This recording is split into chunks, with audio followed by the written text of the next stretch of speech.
My name is Denise. I had a Sunday school teacher. She was a role model for me of a Christian woman, and she was involved with Cru.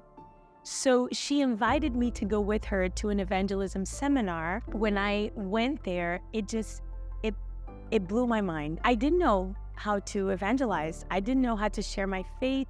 I didn't know how to explain my personal testimony and how to share that. And in one weekend, I was taught all those things. We learned that everything is transferable, right? It's easy for you to repeat and to share with other people, and you're ready. As soon as you do it once, you can repeat it. I went to talk to a missionary and I was in tears, and I was just telling her, I have to share the gospel. I need to be a missionary. I need to share my faith. And she looked at me and said, you need to start at your school. You need to start sharing with your friends. You need to be involved, continue following God. It was natural for me to consider going into full-time ministry with Cru. I went to seminary because I wanted to study theology. But then I finished seminary and I thought maybe I should study something else. When I was a teenager, I did a lot of volunteer interpreting at my church. So I found a conference interpreter training course at the Catholic University of Rio.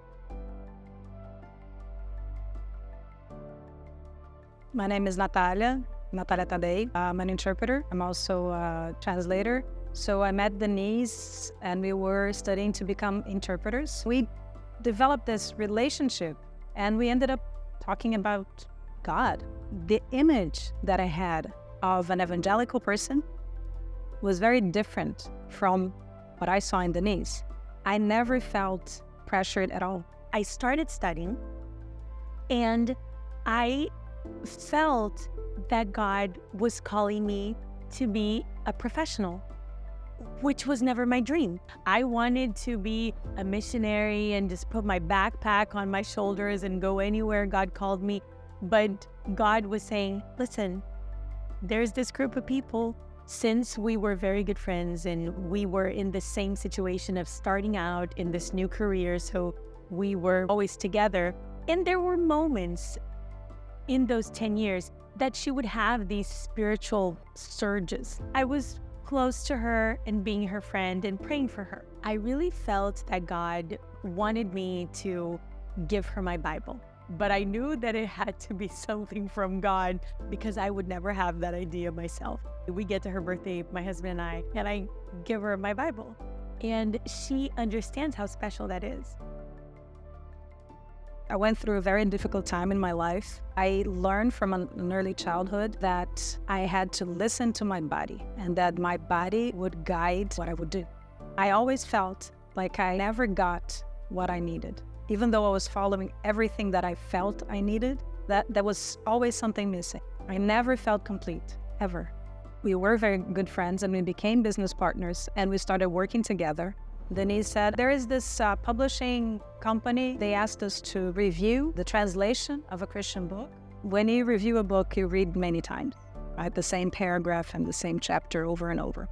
So I was reviewing this chapter about how God sees us. And as I was reading, suddenly I was invaded by love. I don't know, it was just overflowing love. And I started crying and I said, God, if this is you, I want you. And I immediately called Denise and I said, look, this and this happened. And I think I just gave my life to Christ. But then it started happening every day. And I remember I would call Denise and said, look, this is happening every day. What am I supposed to do? She said, just enjoy, because God is healing you. He's giving love. And time passed and the change in me was so tangible. It was visible. So the people I used to hang out with were not the people I wanted to hang out anymore. Right after I gave my life to Christ, I had the opportunity of working at Agora, the large Cru conference. I had never seen young people who were willing to travel and to, spread the gospel, and it was amazing. One thing that I learned in Cru and that just became a part of my identity was, as a Christian, knowing how to appreciate and value the church working together. All the tools that we get, knowing how to share the gospel through the four spiritual laws, understanding, this is very important, understanding that he's interested in leading me in this process. He's saying, I'm with you. I'll teach you. We can do this together.